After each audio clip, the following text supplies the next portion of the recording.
welcome to another video here on the Critical Focus channel. First off, a big shout out to all my members who support my work and keeps the paint flowing and the electricity running. Members do get access to the member Discord, will influence the content, the matchups, whatnot. There is a join button below if you feel so inclined. But regardless, I am happy for your support in the form of actually just watching the video, of a like and a comment, and if you haven't already, please do feel free to subscribe as well. And if you are looking to buy Warhammer merch, there is an affiliate link in the video description as well. Let's get on with the video.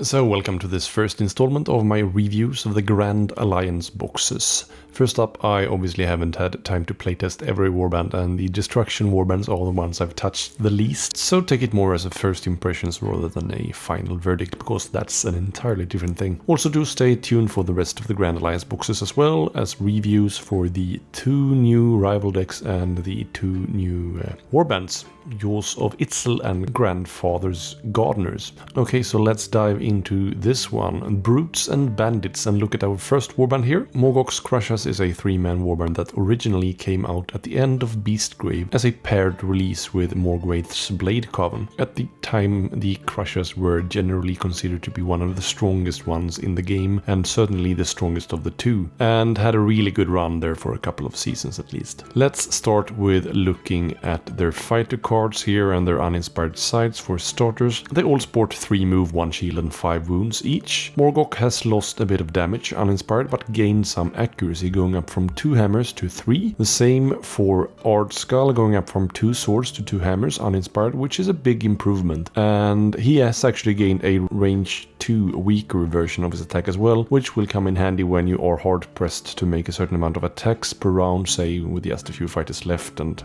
charge tokens on everyone maybe. He has though lost a damage, which does feel a bit sad given he should be one of the strongest and burliest fighters around. Thug, however, has a pretty much identical stat line to his old, with 3 swords 2 damage. On the flip side, none of them gained any speed. It seemed like an overall theme with slightly more moderate speed across all warbands. But the significant boost here is to Thug and Morgoth, who both picks up a second shield inspired. 2 fighters on 2 shields with 5 wounds each. It means very hard work to knock them off the battlefield. Morgoth does pick up his 3 damage now, but only from Grievous, which means he can't buff it further with Great Strength or Glory Seeker, for example, as those doesn't stack. Neither can he add accuracy effects if he wants to do his full 3 damage. Ardskull, on the other hand, very fittingly does 3 damage, and being the brawler he is, he also picks up Brutal to ignore those flanked and surrounded symbols, which will come in handy when facing pesky swarm warbands. Also, his weaker range 2 attack goes to 2 damage, which is certainly very decent. Thug picks up further accuracy, reflecting his old Wa ability, and goes to a very respectable 4 swords with crit Grievous as well, which should trigger a lot on 4 dice. Overall, this looks really solid. 2 fighters on 5 wounds, 2 block with the more restricted damage in Embergard is very respectable. Their big glaring weakness is in their low movement, so pushes and the like will be key for them. Let's take a look at their War Scroll. With the Wa energy, they will be able to get a guard token every time they attack or are attacked, and then in a power step, instead of playing a ploy, you can remove 3 Wa from a friendly fighter and inspire them. The Wa collecting has seen a rather big boost here, and inspiring them shouldn't take all that long really. I suspect mid or end of second round should probably get you there. Dead Art is a once per game search ability that lets you react to a friendly fighter with Wa tokens taking damage to remove up to 2 Wa tokens, and for each token pick one of the following effects. Taking damage from an attack, I mean not from a ping card. Either give the attacker a stagger token or give the friendly fighter a guard token. This is stronger than it sounds initially. This is very handy, especially the guard token, as it triggers after the damage is inflicted, which is before drive back, which means no drive back, which is especially crucial for a slow, mostly range 1 warband, so this will surely come in handy. The stagger is obviously very nice as well in certain circumstances where you might take damage but still won't be driven back. For example, when you trigger Standfast to set up extra accuracy before your next turn. The next once per game is called Shut It, Pipsqueak, and this search ability triggers after an opponent plays a ploy. You may then also remove up to 2 Wa tokens and roll an attack dice for each removed token, and if the roll contained any hammers or crits, the ploy has no effect. Wow, this is a really good one, and I love the name here as well. This works both on reactionary ploys such as twist the knife and determined efforts and nasty pushes, etc. in the power step. So yeah, I love this one. The last one is called Get a Move On Your Gits. And this means instead of playing a power card in a power step, you can give your leader a charge token and then push each other friendly fighter up to a number of hexes equal to the battle round. Sure, it requires the leader, but he's very survivable and there's nothing that says that you can't give a charge token to him if he already has one. So that's not really a downside at all. Actually, there's a card in the new strike deck that requires a fighter to have 2 charge tokens, so this is actually very good for that synergy as well. Okay, so overall, even with the uninspired damage nerf, survivability is up, accuracy is up, and even inspired damage is up on Thug, on the crit at least. And Ard Skull finally has a ranged attack as well, and all of the abilities and inspire mechanic on the War Scroll looks really solid. I guess the conflict is between using the abilities and collecting enough war tokens to inspire, so that's going to be some decision making there. So including some out of sequence attacks, like free ploy attacks if you can, to just pile the war tokens on is probably a good idea to get there even faster. So yeah, I look forward to try these guys out. I think they look really solid. Our next warband to look at is gonna be Grincrack's Loon Court, which is a warband that came out more recently in Nalwood. The Noble Knights of the Loon Court were all about dubbing and completing quest objectives, a tricky but very thematic mechanic. Let's take a look at their fighter cards. For these guys, I'll do less comparing with their old stats, as I've only played them like 2 or 3 times and don't really have their stats down to a T. Let's look at their uninspired sides first. The move is a little all over the place, with 3 being the Git standard, with the mounted Grib on 4 and the more fortified stationary Skolko and Pronk on 2.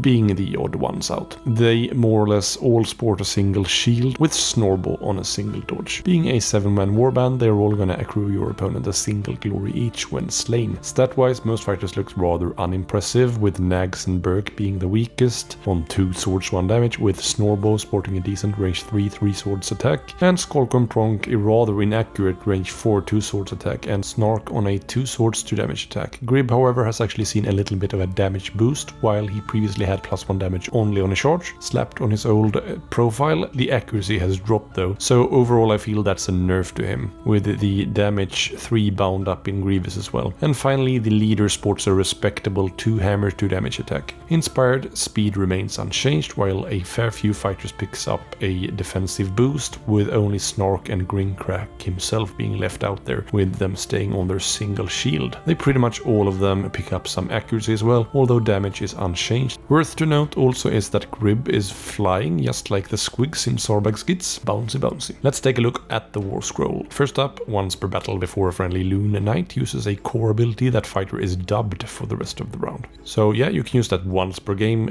anytime you want it, basically before using a core ability. The Inspire condition is not entirely clear cut, so already here this warband is probably not for the absent-minded and casual player, as there's some bookkeeping involved. Before a friendly fighter uses a core ability, you can attempt a quest you have not already attempted. After you complete that quest, immediately use its reward ability. You cannot attempt multiple quests at the same time, and finally, you can abandon a quest at any time. So this requires us to then look at the quests. Quest number 1 is called Conquer the Realm, which is completed if you hold 2 or more treasure tokens and hold more treasure tokens than your opponent after an action step. And then if you complete it, the reward reads Inspire a friendly Lunite, everyone except the leader. And if a dubbed friendly fighter is holding a treasure token when you complete this, you can as well inspire your leader and draw 2 power cards. Very interesting. We have 7 fighters, so this looks pretty sweet and fairly easy to accomplish, with the caveat that pretty much all of our fights are very killable, especially uninspired, so things evolving around holding should be taken care of before you try any more aggressive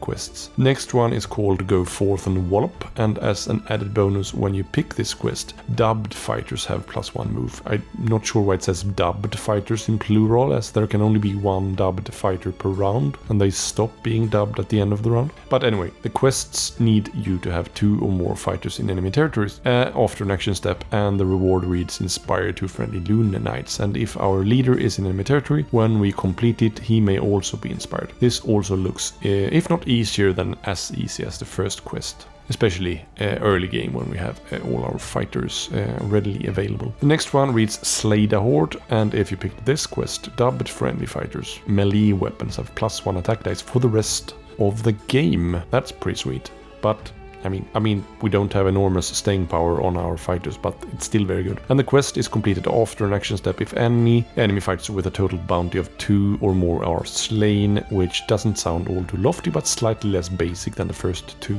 I guess. The reward reads inspire a friendly fighter.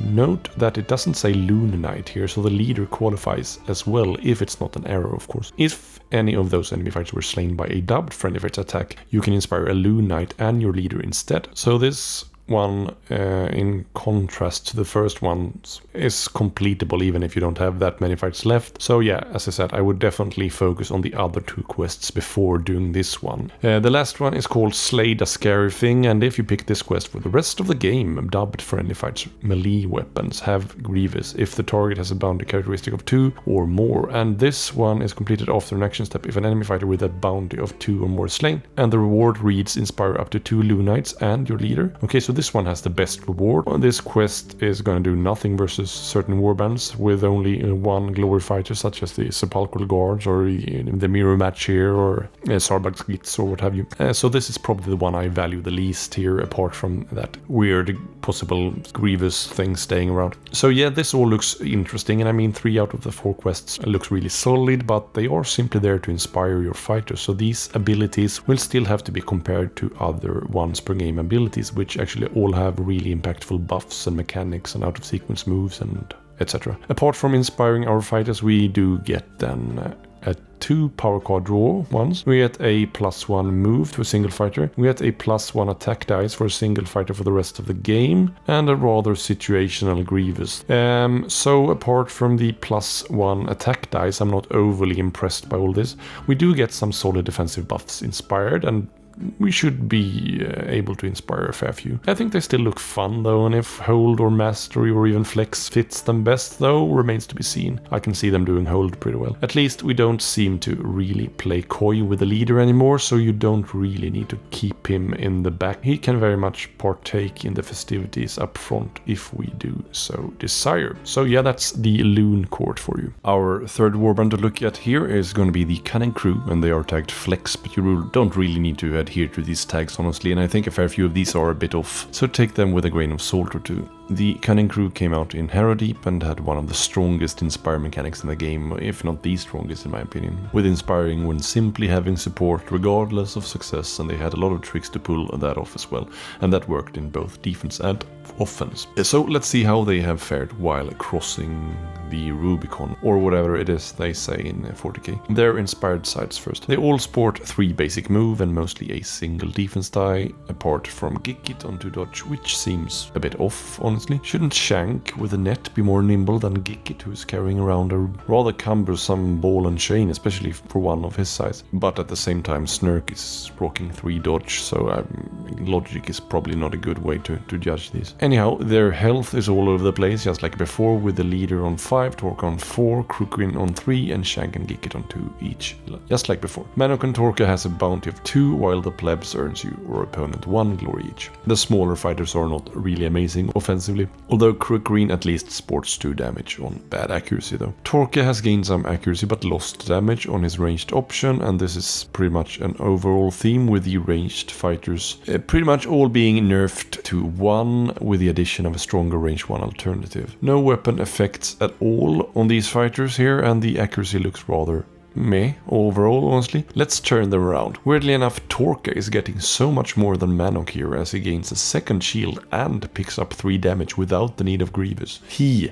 looks rather scary actually. Poor Shank stays on a single shield. Maybe he's tangled up in that net. So he's gonna be the #1 bully victim, I'm afraid. By the way, Shank, Giggit and Crookwin all have the minion keyword, while before only Giggit and Shank had it. Let's turn our gaze over to the War Scroll. The pain in the knee means that if a friendly Manok or Torka is attacking, friendly minions count as 2 fighters when determining whether a target is flanked or surrounded. Already here we see the issue with abandoning single supports and double supports as terms. Just makes the wording so cumbersome. Anyway, it's a really sweet little buff, although a bit sad that the minions can't themselves help each other out in attacks. Also, this worked in defense before as well, but it was a rather awesome mechanic, so maybe not so surprising to see it toned down here rather significantly.